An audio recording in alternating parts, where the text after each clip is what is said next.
Our vocabulary word for today is competition. The reason why that's real important is because a competition is a contest, and in our next story we have a really great contest. Our next book is McClikker, and he has a really fun contest for you to see. So stay tuned and see McClikker in his contest. And now the story of McClikker, written by Alan Johnson, Jr. and illustrated by Stephen Hansen. All right, youngins, I know you want to know about my little brother, Picker. Y'all come on over here by the fire and get comfortable, and I'll tell you the story. That's it. Pull down some cushions and sit on the floor if you want to. Well now, did you know Picker's real name was Joe? To understand how it all came about, you got to know about the McClikker family. We were all growing up during the 1930s when times were hard. Daddy farmed about 100 acres of cotton on shares, which meant that he didn't own the land and had to give back part of the crop in rent. We lived in a little frame house with a tin roof, and we had a big oak shade tree out front that helped to keep the front porch cool in the summer. There was a red dirt farm road that ran near the house with a barbed wire fence alongside that was covered in honeysuckle. In the summer, it smelled just wonderful. We lived in the country near Evergreen, Alabama. There never was much money, but Daddy made enough to buy cornmeal and dried black-eyed peas, and we had a cow and chickens. And Mama grew sweet corn and greens and such, so there was usually enough to eat. Daddy raised a hog now and then, so sometimes we had ham or bacon. Sometimes there was a bone for a dog whose name was Bone, which was short for Bone Lazy. It was a family joke. Mama'd say, "Johnny, give that bone to Bone." And we always thought it was funny. There were 5 of us kids, 3 boys and 2 girls. There was me, Johnny McClikker Jr., Rufus, Sally, Amy Lou, and Joe, the littlest. I was 10, Rufus 7, Sally 6, Amy Lou 4, and Joe was 2 1/2. I helped Daddy in the fields after school, and Rufus and Sally did chores. But Amy Lou and Joe were so young, they mostly played around in the yard. One evening in early summer, we had finished supper and we were all sitting on the front porch, enjoying the cool and smelling the honeysuckle. Daddy was in the swing with his banjo, puffing on his pipe and strumming a chord or two. Mama was in the rocker with Amy Lou in her lap, and the rest of us were playing, when Bone slunk up on the porch. He'd gotten into a patch of burrs and was stuck up with them something awful, from his whiskers to his tail.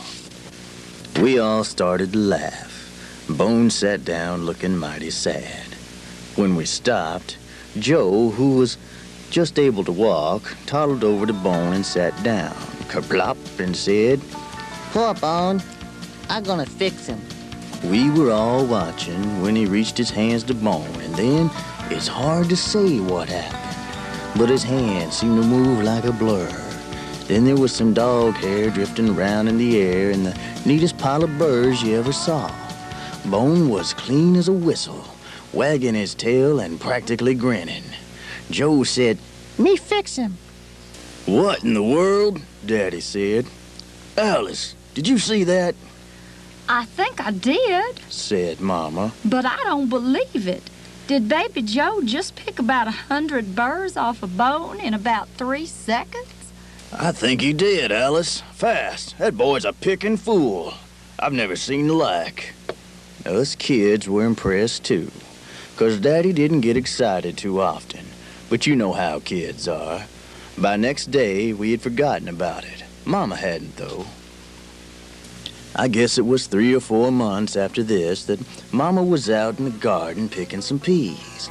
She got to remembering Joe with the burrs and decided to give him a basket and try him out on peas.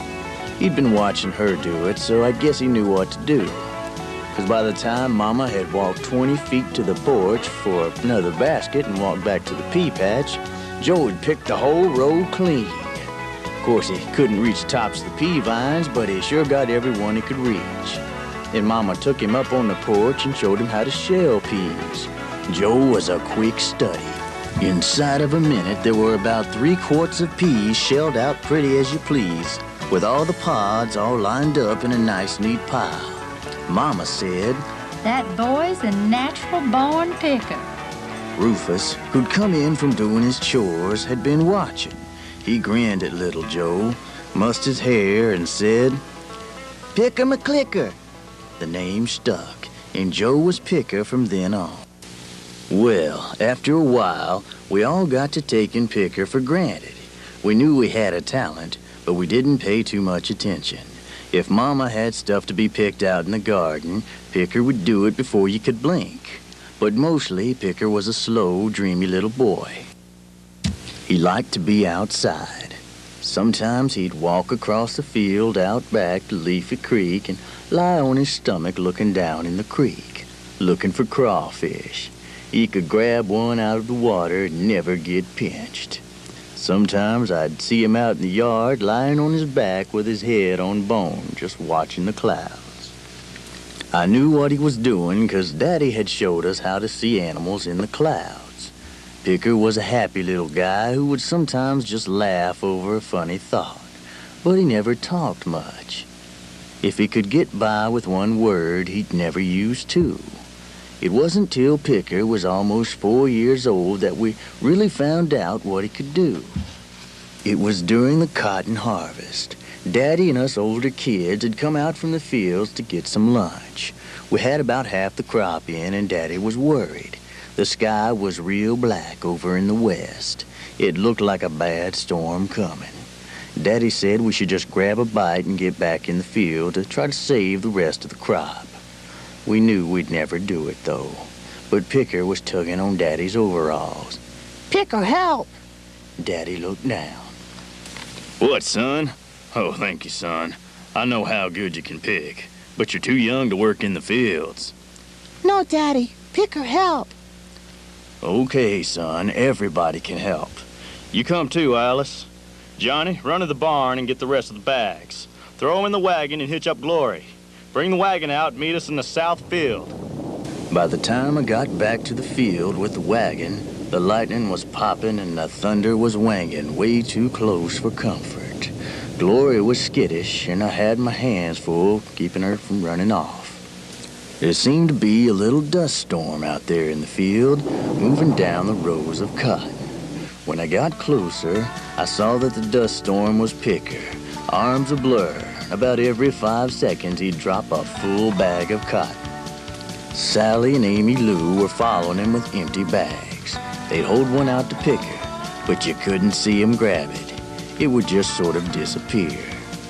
The girls only had a few bags left, but Rufus ran over and grabbed a double armload out of the wagon.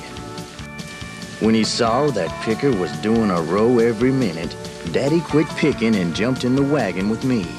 We came along behind Picker, loading up the wagon with the full bags he'd left between the rows. When we got to the end of the field, I saw Mr. Crocker, who owned the land Daddy farmed. He was standing by the fence watching.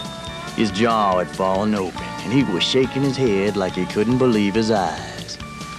Well, it took Picker about 15 minutes to clean the rest of that field. Our mule, Glory, was all lathered up from running the wagon to the barn and back, and I had a sore rear end from bouncing around on the wagon seat. But we got the crop in.